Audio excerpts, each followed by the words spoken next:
سے سوال کرے گا میں اللہ اسے کبھی خالی جھولی واپس نہیں لوٹاؤں گا۔ انہوں نے اپنی کتاب کے اندر لکھا اگر کسی مومن یا مومنہ کی کوئی منت حاجت جو دعا کی وجہ سے بھی، عبادت کی وجہ سے بھی، صدقے کی وجہ سے بھی پوری نہ ہو رہی ہو، اسے چاہیے اپنے گھر کے اندر حضرت عباس کی مجلس کرائے، اور جب آنسو اس کے رخساروں تک آ جائیں اس وقت اللہ کو حضرت عباس کا واسطہ دے کر دعا طلب کر لیا کرے۔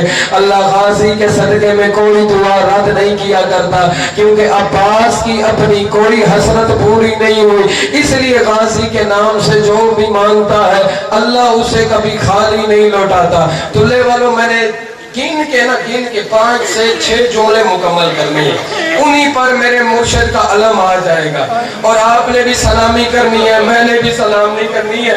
لفظ کہتا ہوں جب یہ قافلہ واپس پلٹ آیا تھا نا رہا ہو کے، رہا ہونے کے بعد ایک ذاکر آیا، اس نے آ کے میرے چوتھے امام کے سامنے عباس کا نام لیا، بڑی مشکل سے اٹھ کے میرا چوتھا امام کھڑا ہو گیا، ابھی امام بیٹھے نہ تھے اس نے پھر حضرت عباس کا نام لیا۔ جو معرفت والے ہیں جو تو پہلے ہی پہنچ گئے ہیں، میں بچوں کے لیے لفظ کو مکمل کر دیتا ہوں، تیسری بار اس نے عباس کا نام لیا نا، پھر میرے مولا اٹھ کے کھڑے ہوئے، 7 مرتبہ اس بندے نے عباس کا نام لیا، اٹھ کے میرے مولا کھڑے ہو جاتے تھے۔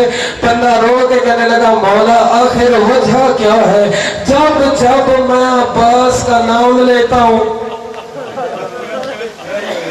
آپ اٹھ کے کھڑے کیوں ہو جاتے ہیں؟ رو کے آواز آئی تجھے کیا پتا عباس کے سادات پر احسان کیا ہے؟ کہا مولا کوئی ایک احسان تو بتا دیجئے مجھے۔ رو کے آواز آئی یہ تھوڑا احسان تھا، جب تک عباس زندہ تھا ہر بی بی مطمئن تھی ہماری چادر کوئی نہیں لوٹ سکتی۔ ماتم بھی کرتے آؤ، جتنے عزادار بیٹھے ہو نا سینے پہ ہاتھ رکھتے آؤ۔ یہ وہ عباس ہے جس نے دین کو اپنے بازو عطا کیے ہیں، آج بغیر بازوؤں والے کی تم مجلس سننے کے لیے آئے ہو۔ کائنات میں بازوؤں کے بغیر دو ہی ہستیاں عطا کرتی ہیں، یا اللہ عطا کرتا ہے یا حضرت عباس عطا کرتا ہے۔ آپ سینے پہ ہاتھ رکھنا جس نے اسلام کی خاطر بازو عطا کیے ہیں۔ میں 2-3 لفظ اور پڑھتا ہوں۔ ادھر قافلہ روانہ ہونے لگا، یا ام البنین نے قافلے کو روکا، روکنے کے بعد قبر رسول پر عباس کو لے آئی، ایک ہاتھ اپنے سر پہ رکھا، دوسرا ہاتھ قبر رسول پر رکھا۔ کہا عباس بتا یہ کیا ہے؟ کہا اماں قبر رسول ہے۔ کہا یہ کیا ہے؟ کہا اماں آپ کا سر۔ کہا میرا سر نہیں، علی کا حرم، علی کی غیرت کا سر ہے۔ کہا دونوں پہ ہاتھ رکھ کے قسم کھا جب تک تیرے ہاتھ سلامت ہیں سیدانیوں کی طرف کوئی آنکھ نہیں اٹھنی چاہیے۔ کہا اماں وعدہ ہو گیا جب تک عباس کے بازو سلامت رہے گے سیدانیوں کی طرف کوئی آنکھ نہ اٹھنے دوں گا۔ اگلا لفظ بڑا مشکل ہے، میں ٹھہر کے پڑھ رہا ہوں، اللہ کرے آپ برداشت کر سکے جو لفظ میں پڑھنے چاہ رہا ہوں۔ عباس آئے، کہا مولا مجھے اجازت دیجیے مرنے کی۔ انظر الی یمین و الی شمال، ایک مرتبہ دائیں دیکھا، ایک مرتبہ دائیں دیکھا، ادھر کبھی دیکھتے تھے قاسم کھڑا ہوتا تھا، ادھر دیکھتے تھے کبھی اکبر کھڑا ہوتا تھا۔ کہا مولا مجھے مرنے کی اجازت دیجیے۔ کہا عباس مجھے دشمنوں میں تنہا چھوڑ کے جا رہا۔